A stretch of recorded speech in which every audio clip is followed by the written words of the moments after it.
Every year, the world's best golfers walk these fairways and feel the weight of history beneath their feet. They know it as the home of golf, the oldest course in the world, sacred ground. What they don't know, what almost nobody talks about, is how close this place came to disappearing entirely. Not from storms, not from war, from rabbits. St. Andrews, Scotland, late 18th century. Golf has been played on this stretch of linksland for over 400 years. The land itself, called the links, is common ground. It belongs to the town, to the people. That's not a tradition, that's law, enshrined in royal charters going back to 1552. But in 1797, the town council of St. Andrews had a problem. They were broke. And not just broke in the polite, bureaucratic sense. One historical account describes the town's administrators as so dysfunctional that, and I'm quoting here, it was impossible to discuss even trivial municipal affairs without the aid of wine and punch. Greater matters, apparently, required something stronger. So these men, drunk, desperate, and in charge, made a decision that would ignite 20 years of war. They sold the links. In February 1797, the council persuaded two local merchants, John Gunn and Robert Gourlay, to advance the town 2,080 pounds sterling.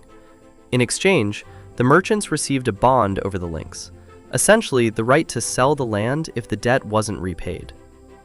It wasn't repaid. By November of that year, the land was auctioned off to a man named Thomas Erskine. Erskine sold it 2 years later to a father and son, Charles and Cathcart Dempster. And the Dempsters had a plan. They rented the links to a man named James Begbie. Begbie bred rabbits, hundreds of them, on the fairways, in the rough, burrowing through the turf that golfers had walked for 4 centuries. The Society of St. Andrews Golfers, the organization that would eventually become the Royal and Ancient Golf Club, watched in horror as the land was torn apart. They had retained partial ownership rights. They had legal standing. They had absolutely no intention of staying quiet. What followed became known as the Rabbit Wars.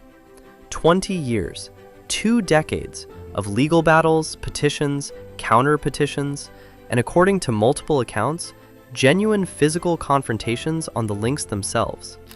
The golfers filed suit, arguing that the townspeople of St. Andrews had enjoyed, for time immemorial, the constant and uninterrupted privilege of playing golf on this land, that no tenant had ever been permitted to plow it, enclose it, or damage it, that James Begbie and his rabbits were destroying something that did not belong to the Dempsters to destroy. The courts agreed, partially. By 1805, locals won the right to cull the rabbits, but the underlying ownership dispute, that dragged on, year after year, filing after filing. The links remained in private hands. The damage continued. And the golfers, the society, the townspeople, anyone who had ever loved this place, began to wonder if the war could actually be won. His name was James Cheap of Strattyrum. He was a local landowner. His family's estate, Strattyrum, sat directly beside the southern edge of the links. He had grown up with a view of these fairways from his windows. He was also a golfer.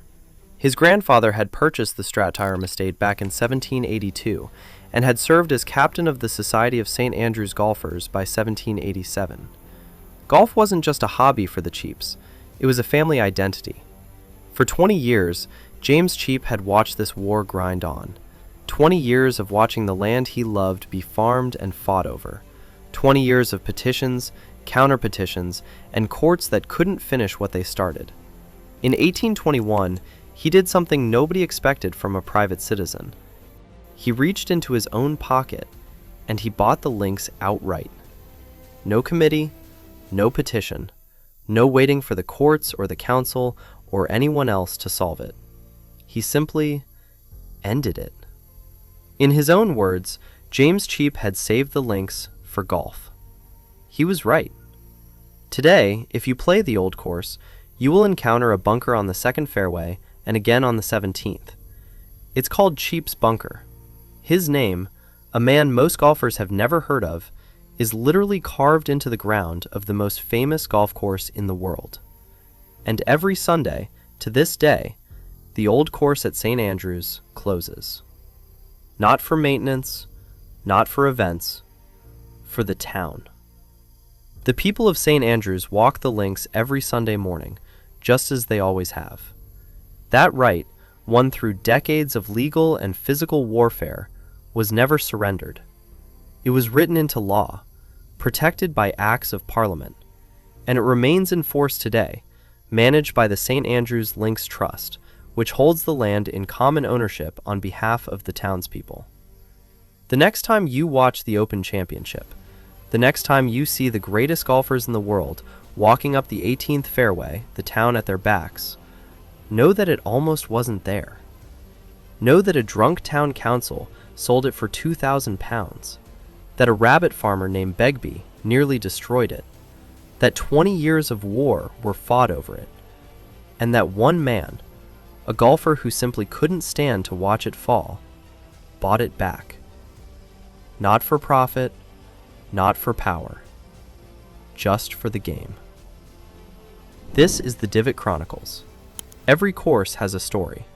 Most of them have been forgotten. We're going to find them.